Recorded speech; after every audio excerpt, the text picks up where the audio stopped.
All right, everybody, welcome back to Marvel Rewind here on Apocaflix Movies. We are back. It is a Friday here on the channel and in the world, obviously, but we're here to talk some WandaVision, and it's a great one to talk today because there's a lot of stuff that is currently happening in this show that excites me, that it gets conversations going, that I'm sure excites this guy as well. As you can tell, it is just the two of us right now. Mr. Bartley is off with some family duties, and Brian is dealing with some stuff at his apartment as well. Hopefully he can pop in here very shortly, and the three of us will get going. But for now, it'll be Mr. Gio Ramos and I. What's up, man? How's your Friday? Oh, pretty good, man. You know, Fridays are more exciting now because of WandaVision. So we have that to be thankful for. And it's the weekend, man. Like, hey. It is officially the weekend. I mean, it's here in Northern California. It's a rainy weekend, but it's a weekend nonetheless. So, there he is, Mr. Avalosino's in the chat.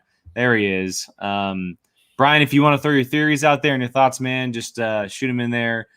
Or if you want to, you can Streamlabs it. That link is right there. You can send in your questions and theories. Yeah.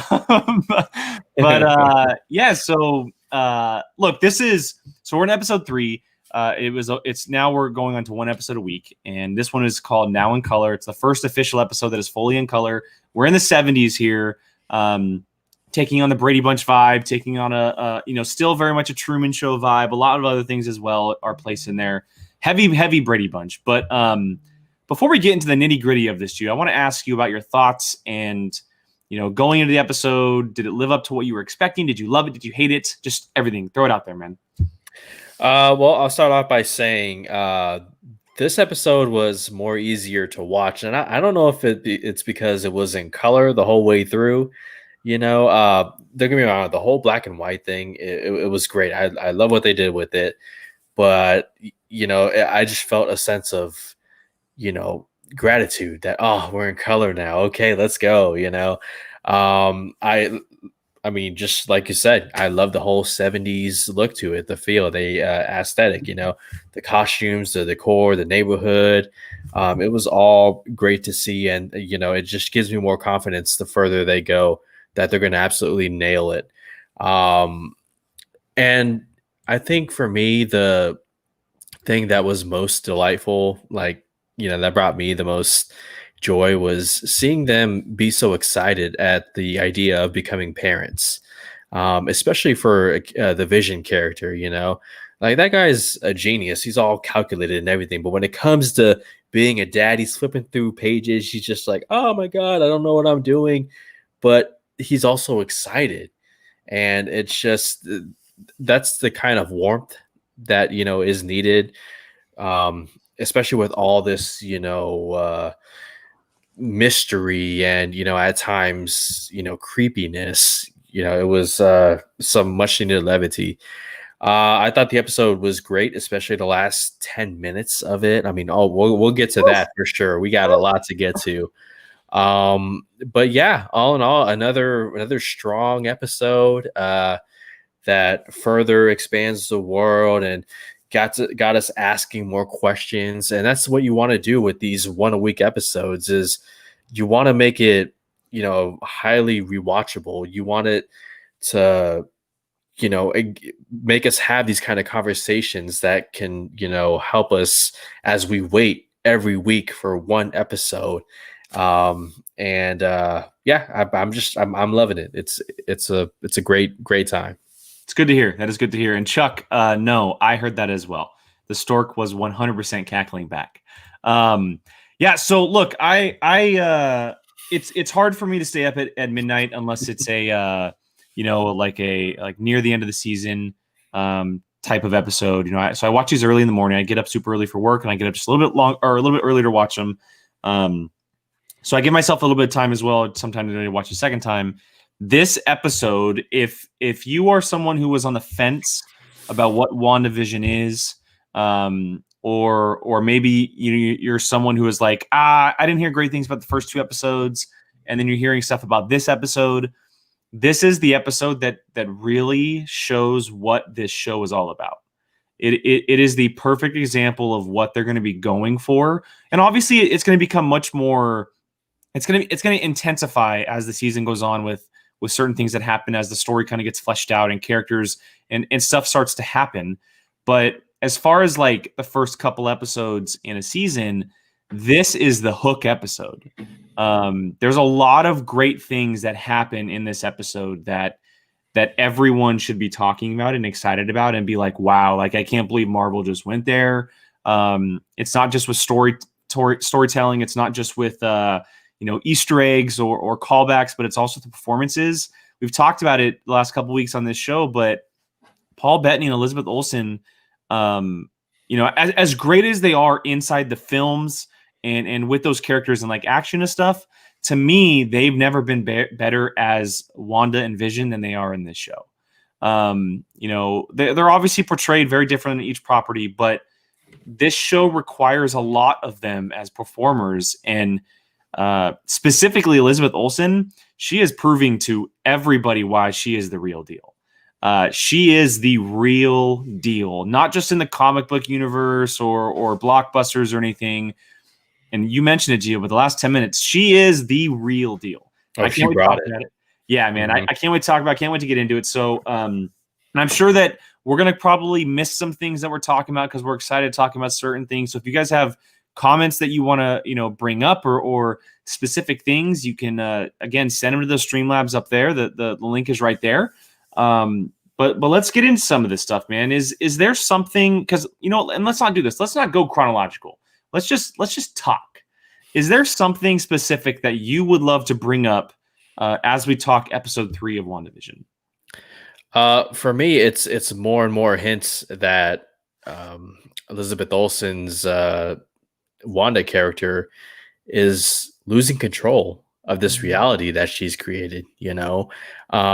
Even the subtle dialogue. There's one bit of dialogue that I wrote down when they're trying to decide on the name, and Vision quotes Shakespeare, and he says, "All the world's a stage, all the men and women merely players." That totally ties into their current, predicament right now. And then, of course, we see this episode several times. Vision is realizing, wait a minute, what is going on here, and it leads Wanda to, and I thought my TV, there was something wrong with my TV. I thought the same thing too, the glitch. Yeah, the glitch. I thought something happened to the episode. Yeah, starts and then over. I thought to myself, I was like, wow. I actually rewinded it. I was like, that's brave. Like, that's very smart and brave of them to actually pull something like that.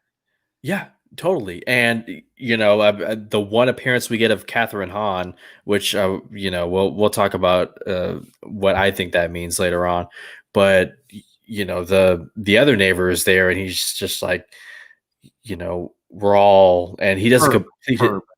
Herb, yeah. Herb. He doesn't complete his sentence, but he's about to say, like, none of this is real, and just for me, it was just seeing, Wanda lose control more and more, and like it's going to be a struggle these next couple episodes. Did you feel the same way?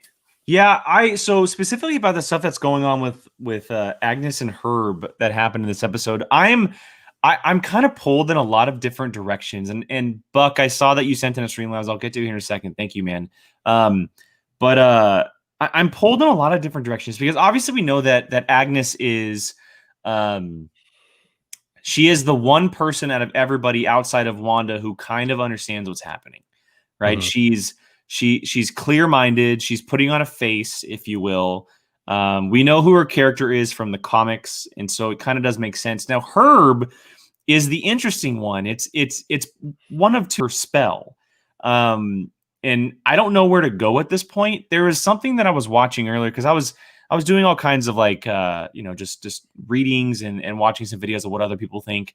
And someone actually made the point that Agnes being that, and I'll say this too, that way we don't spoil anything, but spoilers if you don't want to know who the character of Agnes is, who she is from the comic books anyway. It could be different for the show, but Agnes, aka Agatha Harkness, she's a witch. She comes from the witch side of the Marvel Cinematic Universe. And the thing that I was watching made the point that What if she made a deal with someone like Mephisto and Herb is actually Mephisto? And they're working together inside this realm to get Wanda and Vision to produce offspring to Which they essentially have. take over the kids' bodies. Uh-huh.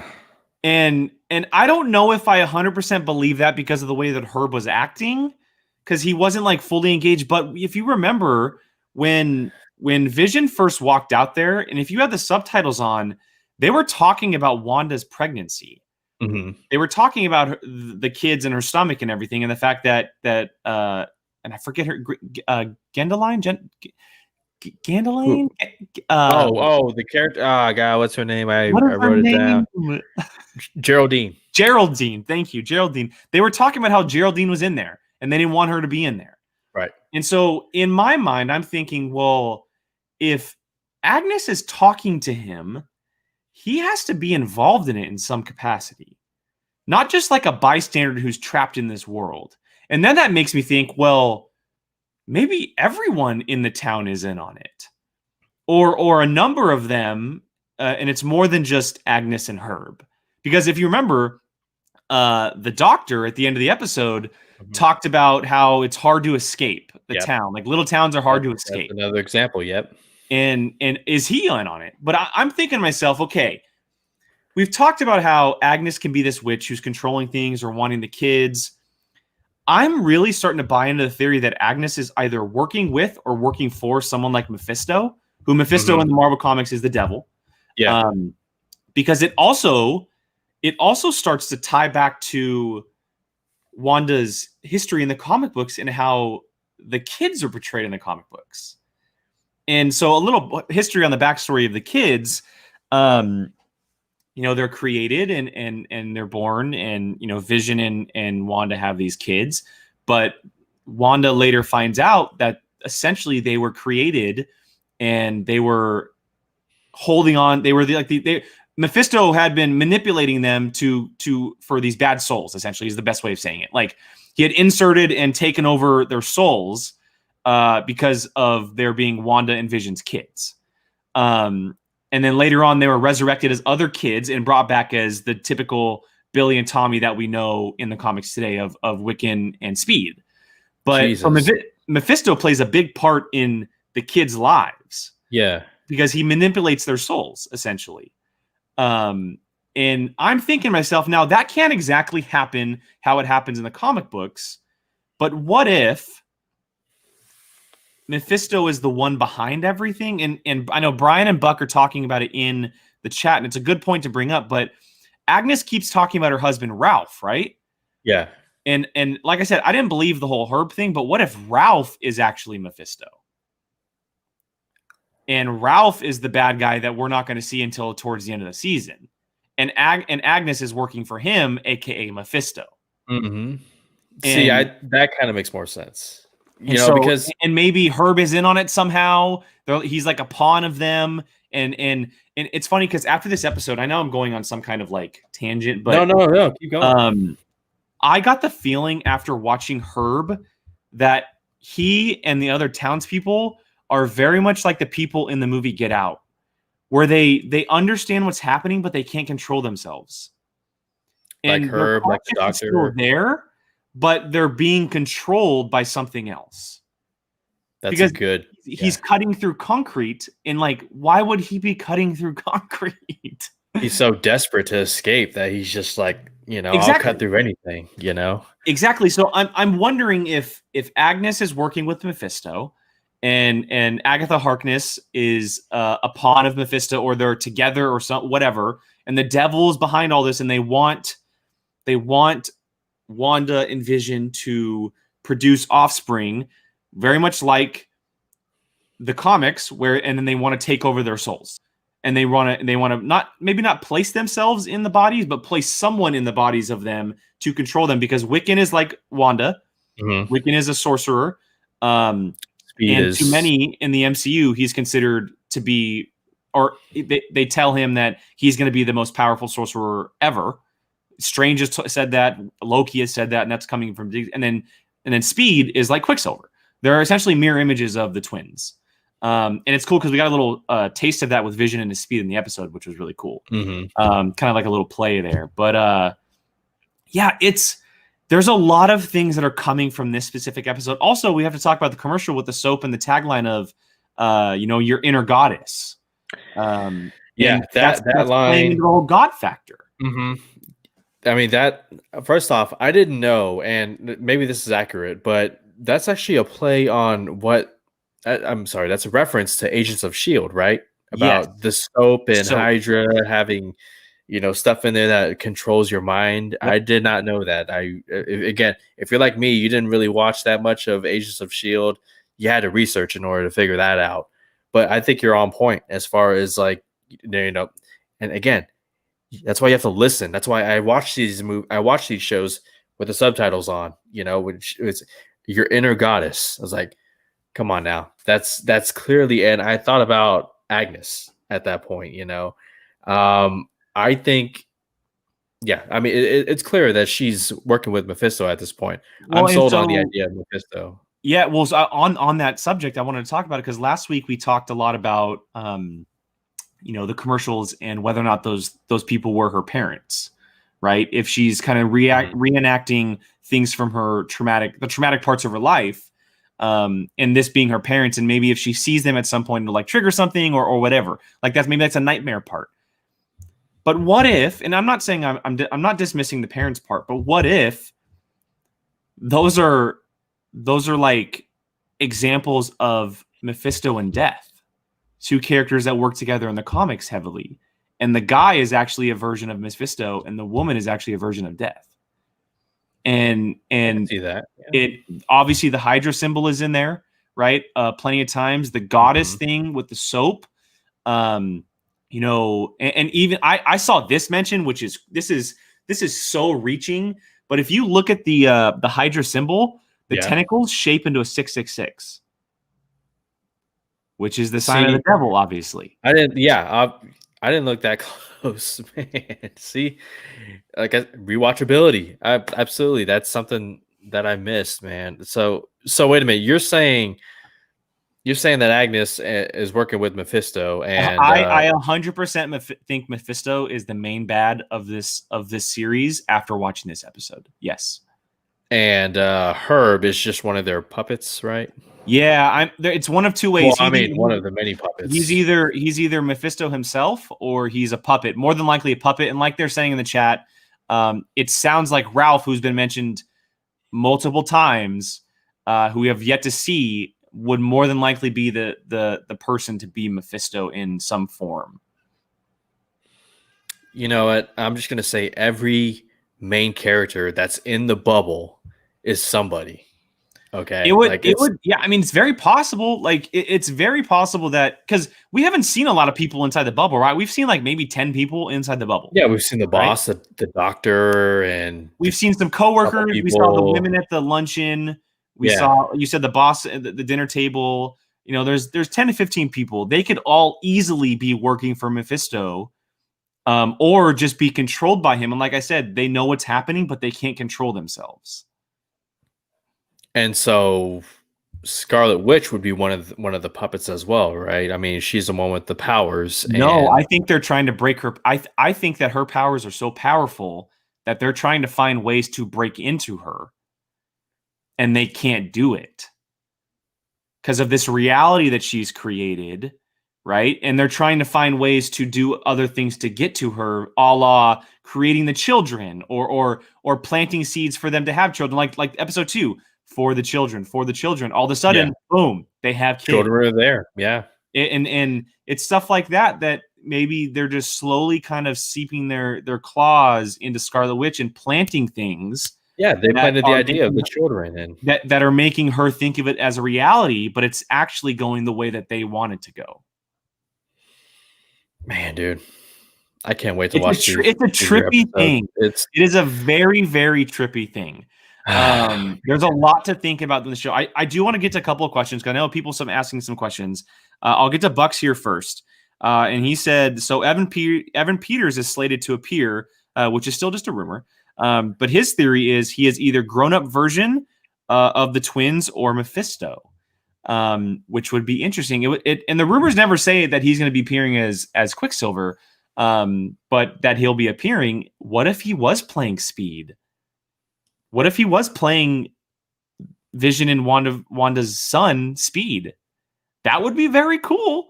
You mean like playing Speed in this world or Speed in? So he's playing. He is like Evan Peters got casted to play Speed, Wanda and Vision's son in the show. And then we'll find out later on if he still exists outside of the show, if he comes into the MCU or not, or whatever. But what if Evan Peters isn't actually playing Quicksilver, but he got casted as a grown-up version of Speed, their son, who has Quicksilver's powers? I mean, my only question, would Marvel do that? Because he was so... Why not, though? He was so memorable as Quicksilver in the Fox universe that he kept... Are you saying that the Quicksilver in the Fox universe was really Speed? Or no? No, two different characters. So okay. The Quicksilver in the Fox's universe is Aaron Taylor Johnson's Quicksilver in this universe. Those are the two characters. I'm saying Evan Peters could be playing Wanda's son, who is essentially another version of Quicksilver, just a little different. I mean, at the pace that the kids, because all of a sudden in the show, this episode hinted to it. It was like, oh, you're 4 months. Wait, you're 6 months. Wait, the babies are here. We're gonna see them. We're gonna see them. 100%. We'll definitely, absolutely see them. So your idea isn't as crazy as it may sound. Buck, that's not bad. Buck, that is not bad. What do you say? All right, so I do want to get to a couple of these. So Stacy here, theory. I read the ad said unleash your inner goddess. Yes, and then there was rain and thunder. Sounds possible storm, X-Men. Possibly. A lot of people are saying that the rain in the house was actually her water breaking. That's deep. Yeah. I took it as her water was breaking and it just kind of happened inside the house. Everything that was happening inside of Wanda's stomach was happening in the house. And and I know someone said in the chat, I don't know where it is. Oh, here it is. But that Wiccan was actually doing it from the inside. And then Wiccan was impacting their reality. And I even read the theory that the reason that Wanda couldn't get rid of the stork is because Wiccan wouldn't allow it. Because his powers are Wanda's powers. Yeah, so every time, because Wanda was like, why aren't you going away? I'm using powers. So yeah, that makes sense. And if they're growing at a rapid pace, like it's very possible that their powers are growing at a very rapid pace. Which is dangerous. It's very dangerous. And all the stuff that was happening inside the house, obviously the clear thing is like, yes, Wanda was doing it while she's going through all these contractions and things with the pregnancy. But what if she was feeling these things and then Wiccan from the inside was doing all of this in reality because he was moving or kicking or using his hands and his powers were just being manifested outside? So wait a minute. Are we going to get to a point where Scarlet Witch has to take on her own children? Scarlet Witch and Vision have to take on their own children? So in the comics, that doesn't happen. Maybe it might happen at some point shortly, but I don't see that happening. The big question with them is, are they going to be alive outside of this reality? Will they still be there outside of the reality that is currently happening with Wanda and the sitcoms and everything? Because also the big question is will Vision be there outside of the reality? Like when all of this ends, do they disappear or are they still there? It would be easier to bring Vision back because, I mean, like they said in Endgame, right? He's more than just the stone. So he's Tony, Ultron, this and that. So wait a minute. She can create this reality. None of it's real. She can bring kids into the world. Am I understanding that? Because I'm not the most knowledgeable, so clearly. Yeah, her. I mean, she's able at this point, from what we understand, she's able to create stuff. By the whim, and we saw that with the stork. The stork kind of popped up out of nowhere. Gio, are you still there? Yeah. Okay, you're frozen. So am I frozen? You're frozen, but as long as you're still there, it'll probably pop back in soon. Yeah, it's interesting to see. We've never seen Wanda with these kind of powers. We've never seen her with these kind of powers, and they're really showing us what she's able to do. as a sorcerer, as a person of magic, and if that does happen to be the creation of life, she could very well have the creation of Vision again. But the thing with Vision is he's not human. He can be repaired. He's a synthezoid, as they called him. And so I have a feeling if they do bring Vision back, it'll go through that capacity where they'll repair him and Wanda won't have to create him. So maybe this version of Vision isn't the real Vision that we actually know. Well, I mean, I think that's evident. She again, she created this vision, this reality, right? And she's throughout this episode, she's making little, adjustments here and there, and it's just, she's trying so hard to obviously make this perfect reality, but she keeps having to rewind it or, change things here and there. So I think I don't see this vision going out into the real world. I think the other one that's damaged and probably still in Wakanda under repairs, could be the one we see. I'm starting to get the feeling that more and more as we watch this show, because we're seeing a very different side of Wanda, right? And you're not frozen anymore, Jude, just by the way. Okay, good. We're seeing a very different side of Wanda who is trying to essentially grasp on the good, right? She's trying to find something good in her life, and she's trying to create this reality that she wants to live in, that she watched as a kid, watching all these sitcoms and everything. She wants to create this happy life for her. I am starting to get a feeling that the show is going to end with either the death or the disappearance of Vision. He's gone, and that makes her go mad, setting her up as a somewhat smaller version of a villain in Doctor Strange 2, and Strange has to kind of bring her back into the fold.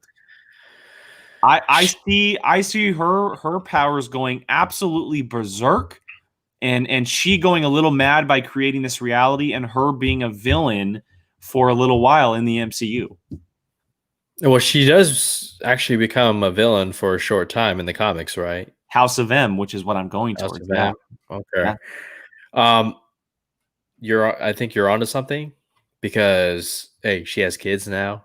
She has Vision back. You saw what happened to Geraldine when she mentioned. That's what I'm saying. Pietro getting killed by Ultron. See, there are moments where she is like really going down that path. Can we talk about Geraldine? Let's talk about her, man, because she's a very interesting character, right? She didn't remember her name in the second episode. Yeah. And then she touched Wanda and she recognized her name. Same thing happened in this episode. She was in this like state, right? And then she touched Wanda, and then that Pietro Ultron line came up. And it almost seems like, again, Wanda is putting this mask over all of these characters, but if they come into contact with her, she has their memories of who they are, and they start to click on who they are as a person. And then when she said that line, that performance by Elizabeth Olsen, that switch, I am flabbergasted at how much I love that. I am flabbergasted at how much I love the switch from comedy to complete seriousness that Elizabeth Olsen was able to pull off. Who are you? Why were you asking about Pietro? The facial expressions that she was making, everything about it was absolutely incredible. But yeah, Geraldine, it's interesting. It is very, very interesting. For me, she was absolutely the as far as performances go, she was the one that stood out the most. Her character, her performance, and whatnot. So she is, in fact, the sword agent, correct? I mean, she has. From what we know so far, she's had the pendant.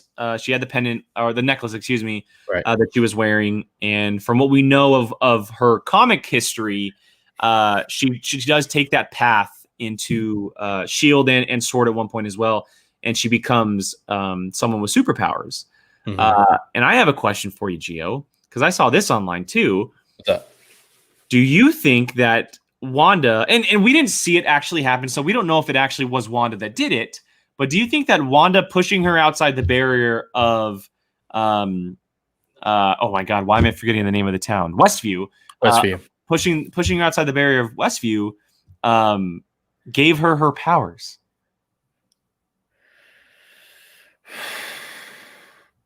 I mean, yeah, I could see that. Just because the Mind Stone plays a factor in this show, right? Like we know the Mind Stone has a presence there, and who knows what Well, the the Mind powers. Stone, but also the stone that created Wanda. Yeah, isn't that the Mind Stone? Yeah, the It is Mind the Stone. Mind Stone. Yes, you are correct. And Yeah. then the what's the stone that's in Vision? Someone in the chat, please tell me because I'm completely blanking at the moment in time. Oh my God. The Mind Stone is the one that gave Wanda her powers. Yeah. And then there's the stone in Vision, and I'm totally blanking on it. Please, someone in the chat, tell me. Correct me. Wait, isn't it the Mind Stone? I don't think. Oh, The Mind Stone was in Vision. you are right. It's one and the same. It is one Yeah. and the same. You're right. Yeah. You're right. Right. Right. Hey, Right. My bad. My bad. My I bad. get confused too, man, because My that bad. one My bad. it's in the Tesseract, and then yes. No. Yeah. It's in Loki's scepter, and Oh then yeah, it's in the scepter. Vision. Yeah. God, Ultron puts it in Vision. Thank you. Yes. yeah, Yes. you are. Yeah, you So are yeah, correct. and that's maybe her powers were able to affect her, and she starts to gain these abilities because we know that her character has very similar abilities to someone like Captain Marvel, but they could do a thing where they connect her to Scarlet Witch and they give her somewhat similarities to Scarlet Witch. See, that'd be crazy because when she leaves the bubble, she's laying there on the ground, and there's a clear face expression on her face. Could that be, something's happening inside? Or maybe she's having all these memories processed through her head Could be that. as she left the zone, if you will. Mhm. But it's obviously going to play into what happens next. I do think that I mean, I don't know if they'll do this, but I would love to see an episode where it fully takes place outside the barrier, where it's all stuff that's happening outside the barrier. Because at this point, we don't really know anything that's going on out there. I think, yeah, I think one of the episodes will be dedicated to that, because at this pace, we're hitting what, the last 5 minutes, the last 2 minutes, the last minute of the episode. Yeah. But I would love to see the other side of the bubble, where they're all like trying to figure out, maybe take us, the audience members, back to when this started. One moment Wanda's here, next moment she's trapped in a bubble, or she made this bubble, whatever. But yeah, could there be more people inside the bubble, in your opinion? Because I mean, we have the beekeeper, we have Geraldine. You mean more like sword agents? More agents, yeah. I don't know. That's a good question because it seemed like Agnes and Herb were only talking about Geraldine. Mm-hmm. They were only talking about her, and obviously, just because it could have been just because she was inside the house, and they knew who she was, but they couldn't really do anything about what she was doing because they don't have control. Because Wanda has all the control. It's very possible. Maybe someone like one of Vision's coworkers or the blonde hair woman or something. But the thing that kind of crosses my mind is that we haven't seen anybody wear like a sword necklace or pendant or anything like that, like Geraldine was wearing. And so I have a feeling that Geraldine was the only one inside for Sword. And now that she's gone, stuff might begin to hit the fan a little bit. Yeah. I mean, honestly, I don't know. Again, Wanda is losing control of the bubble, and she's reversing things, and people are coming in, and it's just like, what is going on here? Although something's been bothering me, like Herb. So Herb was about to say something, but Agnes cut him off and was like, "No, stop. I think he was about to say this isn't real. This isn't real." Yeah. So that leads me to believe that he is not under Agnes's control, right? Or What do you think? I think that he is. I think he's still under the control, but he's starting to break through a little bit, kind of like Vision does with Wanda's spell. Of Wanda, yeah. Yeah, like he breaks through everyone's like example would be when he was talking to Herb initially, and then he came inside and he started questioning and everything. And he started talking about the past episodes, the things that were happening in the past episodes, probably when he shouldn't have been remembering that. And then Wanda snapped him back. I have a feeling that's very similar into that, he was kind of starting to break through the spell that he is in, but then he was kind of brought back into what he's supposed to be doing, either being controlled by Agnes or being controlled by Mephisto. Man, dude. There's so much to think about, and it's so much mystery. We knew this going in because we knew that the show was going to be complicated. We knew the show was going to be trippy. We knew it was going to be different, and they are fully trusting us as audience members to really just understand and accept that this is going to be a very complicated story. And it's really cool as viewers to sit back and have all of this stuff to talk about. Yeah, absolutely. And I think you're also right about Agnes, being the witch, obviously. There's been a trend of hexagons on the logo of each intro. That's a big thing. Exit. That's a big thing. Yeah, why is that? Because part of Scarlet Witch's gifts in the comics is hexagon. I don't know if this is the exact term, but hexagon magic, essentially. Her powers deal with hexagons. And I don't know the exact term. I'm sorry, I don't know the exact term, but I know that it's kind of an evolution for Scarlet Witch herself. And plus, hexagons also have to do with the devil. And it's kind of a symbol of the devil in many ways. Yeah, Agnes is definitely a witch. Isn't she dressed as a witch during the costume, the Halloween? Yeah, right? But we haven't seen it yet. Well, according to the trailer, hexagon. Oh, thank you, Chuck. There we go. Chaos magic / hexes. Yes, thank you. That's where it comes from. She's able to she deals with this type of stuff of hexagon magic, but we obviously know that hexagons with witches are a big deal in the pendants and stuff like that. Okay. So what do you think we're going to see in the next episode? Honestly, I mean, it's going to be an 80s vibe. I think we're going to see from what we see in the trailers, is we're going to see the babies in the cribs.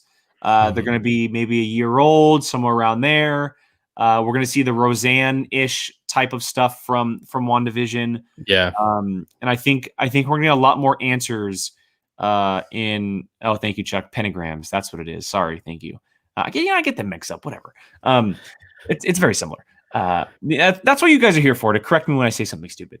But I think we're going to see the Roseanne episode where they're in like the high jeans and, the different types of clothing, and we're going to see the babies fully interacting and doing stuff. And then I think something's going to happen where I feel like episode 4 is a great spot for something to happen to where Wanda can't fix it and that she can't snap it back to the reality she wants it to be. Because it would leave us with 5 more episodes, 5 more episodes to kind of answer all these questions, go through the decades again. But I think it'd be a really cool idea to pose something to where she can't fix it and it's kind of just there and we see what happens. Yeah, because at this point she's been able to resolve everything, right? Yeah. Like with every time she's been able to do something. Yeah, I think you could be right. I also think we're going to see probably more of the outside the bubble as well. I hope so. I hope we see Jimmy Woo, Randall Park's character. I hope we see Darcy. I hope we see Monica Rambeau as Monica Rambeau, as the Sword Agent. But now that she's outside the bubble, it would make sense to see more of her. And from what we're hearing, the episodes are going to be a little bit longer going forward. They're not going to be the 20 to 30 minute runtime. They might be the 30 to 40 minute runtime, which leaves more time to tell 2 different stories outside the bubble and inside the bubble. And so that's interesting. I do want to get to 2 things before we get out of here, Gio. Sure. I know we get some more things to talk about, but we do have a stream last that didn't come through from Kylie. I want to make sure I get to this. And she said, I think this is actually Nightmare. He or she is more about play with your worst nightmare in your mind, causing all witch going through and unlocking her true power. I'm not going to judge this show until I see the full season. Still on the fence. Yeah, that's fair. Nightmare is a very good choice because he does play on nightmares, and so far from what we've seen, whether it be the commercials, tying back to Wanda's past and how those aren't flattering memories, but also things that when they go wrong, those kind of can be considered nightmares as well. It's very possible. Plus, when Scott Derrickson was involved in Doctor Strange 2, he was heavily rumored to be the bad guy of that movie. And so they could be setting up Nightmare as well. It's a very plausible cause. Yeah, I'm not too familiar with the character of Nightmare, but I absolutely agree. I think it's Wanda's nightmare that none of this is real. And, so that could definitely be setting it up, and her losing vision again. And, what happens with the kids, that's what I'm most curious about, is what happens with these kids. It's going to be very interesting, man. Could be Nightmare. Yeah. I don't know. There's several strong candidates, man. Yeah, it's I don't think we'll know for a while what's going to happen exactly, but I do think that it's probably a two-headed race between Mephisto and Nightmare at this point. Let's talk about the bubble real quick, because we finally got a shot of what it looks like on the outside. We finally were able to get a look as to what it looks like on the outside, and it just looks like a basic town, right? Monica Rambeau gets tossed out of the bubble. She gets just totally thrown, jolted by Scarlet Witch outside the bubble. And we finally get a look at present day and what it's currently looking like on the outside. We see a bunch of spotlights that are surrounding it. So SWORD is currently knowing what's happening. Yep. When you saw that, are you still in the idea that she has essentially taken over this town and created a reality over this town? Or do you think that something else is happening? I think it's more of her just creating this reality and keeping everyone out of it. And again, it's I'm still a little bit confused as if it's her 100% or if it's something else. And I think we'll get more answers to that. But I think she's totally creating this whole thing. People are finding a way in. She's kicking them out, throwing them out. I don't know why she didn't throw the beekeeper out. She just gave him the rewind treatment. But yeah, man. Like I said, I really think this next episode is gonna focus more on the outside and them just like asking more questions to Monica Rambeau about what is going on in there. Is there something we can do? This and that. And I think we'll see some familiar faces. Yeah, exactly. Jimmy and Darcy from past Marvel movies. Yeah, I'm similar. It's funny. So when we got to look at Westview, if you screenshot it or you just kind of pause it at that moment, when you see the bubble, Westview looks like a regular town that just has nobody walking around and no cars in it. And so to me, I almost feel like she took over this town, put a bubble over it, and then put a mirror on the outside to make it look like the real town is still there, but stuff is happening on the inside. Mm-hmm. And then it looks incredibly different on the inside, because it's a real town. It's not just in some field, and she didn't just create Westview to create Westview. I know a lot of people were saying, in previous weeks, well, it's a made up town. She created Westview because W and V, that's Wanda and Vision, right? Westview, Wanda and Vision. That makes sense. She just made it all up. But no, it's an actual real town. And it's funny because the tagline of the town is, home. It's where you make your home, or a home is where you make it, or something like that. Yeah. Something along that line. And so it's a very, very, straight to the point thing. But yeah, it's interesting. It seems like it's one of those things where on this side of the bubble, it's the real world. On this side of the bubble, it's a 1950s, 60s, 70s, 80s type of world, and it's all up to Wanda on what she's doing. And they seem to have some kind of broadcast signal into watching it and understanding what's happening, which is going to be very interesting, and seeing how that unfolds and what's happening there. But yeah, I think I love the creativity of it. I love the uniqueness of it. Yeah. It's unlike anything we've ever seen in MCU before. And so I'm very excited to see how it kind of all unfolds, and if the bubble eventually comes down, or if someone gets thrown out of it, or if it's actually even Wanda doing it, if someone else is doing it. But I'm super intrigued. It's leaving me on my toes, that's for sure. I'm a little bit upset because I want more episodes, but right? There's nothing I can do about it. Uh-huh. Did you notice how the format changed? It was full screen. Yep. and So then cool. it So cool. changed. It went full, and then it went to I love it. widescreen, I love it. and I was just like, "Oh man, okay, yep." It's such a great creative idea of how they use the cameras in different situations, how they use the ratios in different situations. Mhm. Present day, it's obviously in widescreen format. Back in the day, it's in the 1:1 format, the ratio, and then it'll kind of grow to like a 16:9, and then a widescreen again, and super super interesting. But yeah, I think that the creativity behind the show is so brilliant. I'm so in awe of what they're able to create with this very short sitcom, if you will, that connects to characters like Captain America and stuff like the Infinity Wars and stuff like that. Like it really does just blow my mind that they're able to do something like this. Yeah, man. Let me see if there's anything else I'm forgetting or anything I want to bring up. Well, we talked about Do you have any questions for the Geraldine, kids? Speed, and Wiccan. I mean, Yeah, I'm not or there Billy and Tommy, if you will. Yeah. or yeah, Billy and Tommy. That was pretty fun how they were going back and forth on the names. Well, I have an interesting theory on that, and I don't know if it'll ever be said, but So I what? think that because they were going back and forth on the names, right? And they were deciding between Billy and Tommy. Mhm. Obviously, fans of the comics know that they have twins. They have two boys.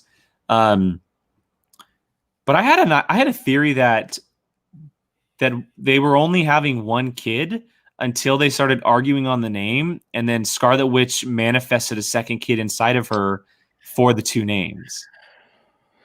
I mean, And like I said, I don't think it'll ever be revealed, but it's a fun little thing to think about. Like, what if she she is was like, well, he thinks of one name, I'm thinking of another. Let's just have two instead of one.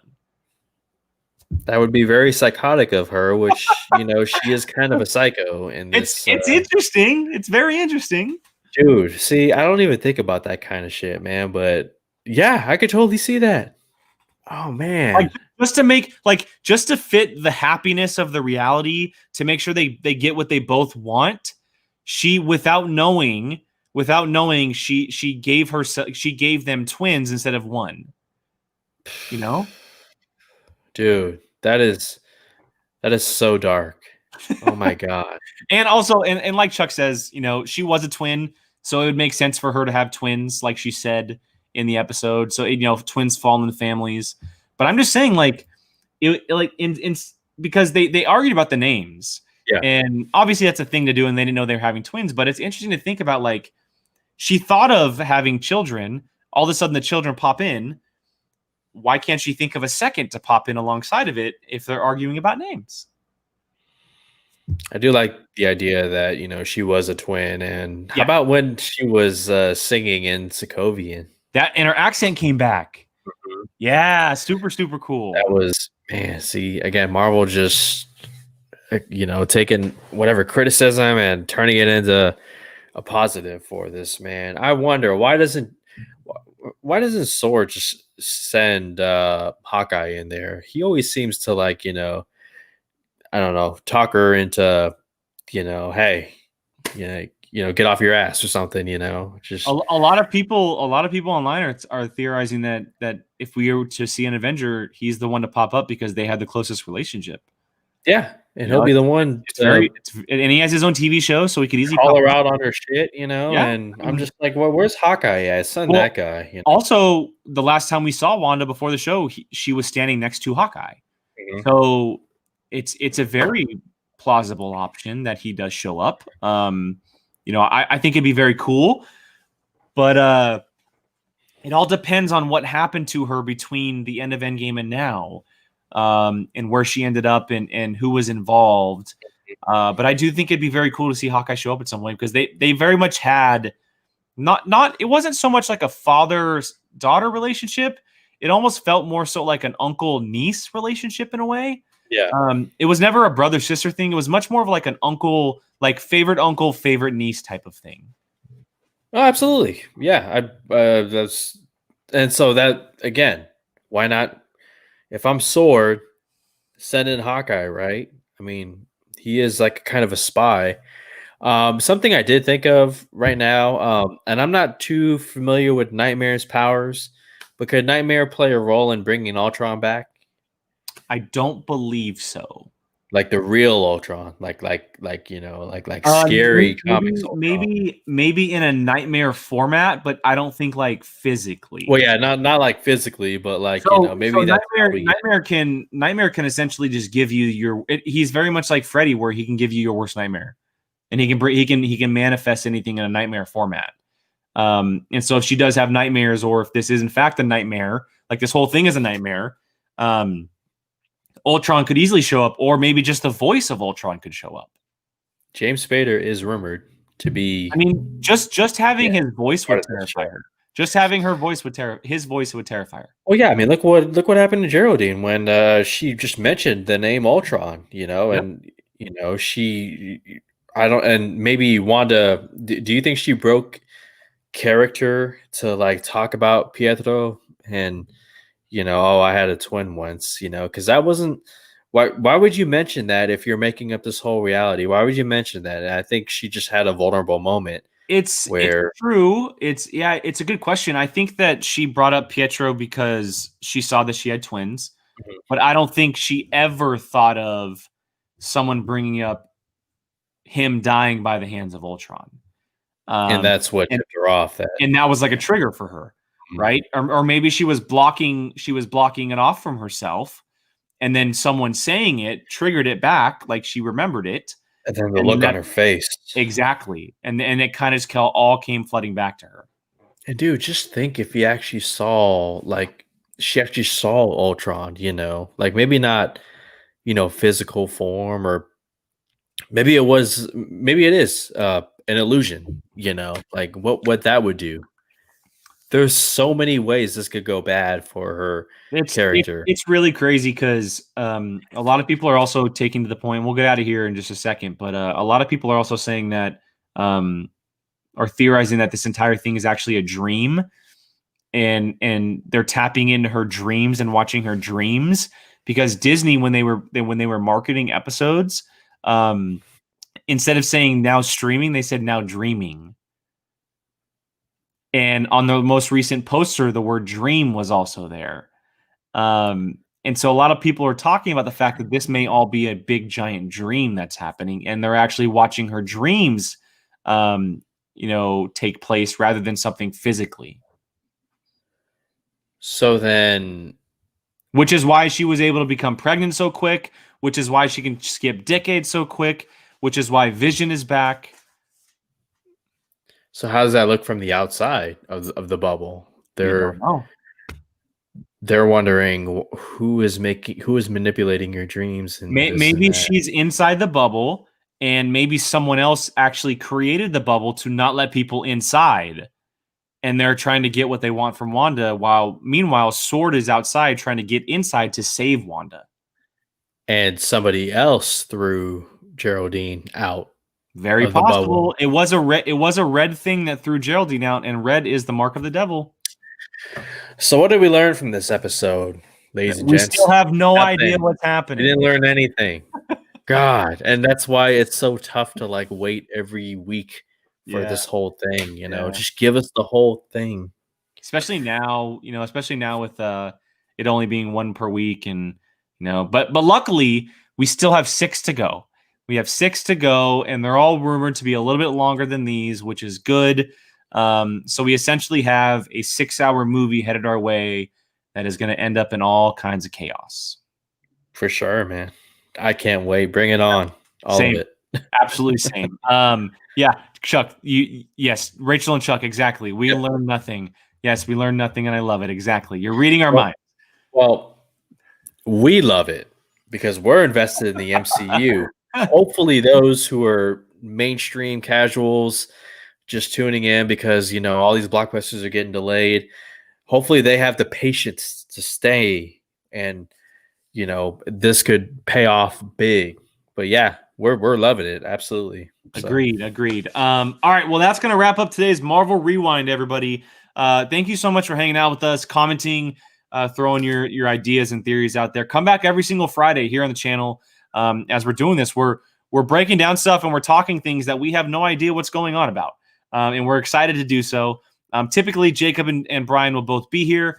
They just weren't able to make it today, and so hopefully you enjoyed Gio and I chatting back and forth and shooting the shit a little bit about WandaVision. It was a lot of fun. We spent an hour just kind of talking about all the chaos that's currently going down in WandaVision. So with that said, Gio, I'll let everybody. I'll shoot it to you. Where can everybody find you online, man? Oh, you guys can find me on Twitter at Grey Goose Jedi. Yes, Grey Goose like the alcohol Jedi. I also do a YouTube show. I have my own channel, the Fandom United Podcast, where we do all things DC talk. Speaking of which, check out this shirt. Pretty badass. Ooh, Dark Side, nice. Just came in today. But yeah, you guys can find me on there. Appreciate the support and love it. I can't wait for next week's Marvel Rewind when we know nothing else. When we learn nothing else. Yeah, Qui-Gon Jake, all social media is 2 ends because someone else took it before I did. Apocaflix movies Tuesdays and Fridays here. Apocaflix now on Tuesdays, live at 7 p.m. Pacific. Marvel Rewind 4 p.m. Pacific on Fridays. All audio platforms as well. You guys can send us questions on social media, leave comments on all our videos. We'd love to see you guys back in the chat on all kinds of stuff here. And then you can find me also on a certain point of view on a weekly basis as well. So for Gio, for myself, thank you so much, everybody, for hanging out with us on Marvel Rewind. We really, really appreciate it. And we will see you guys next week.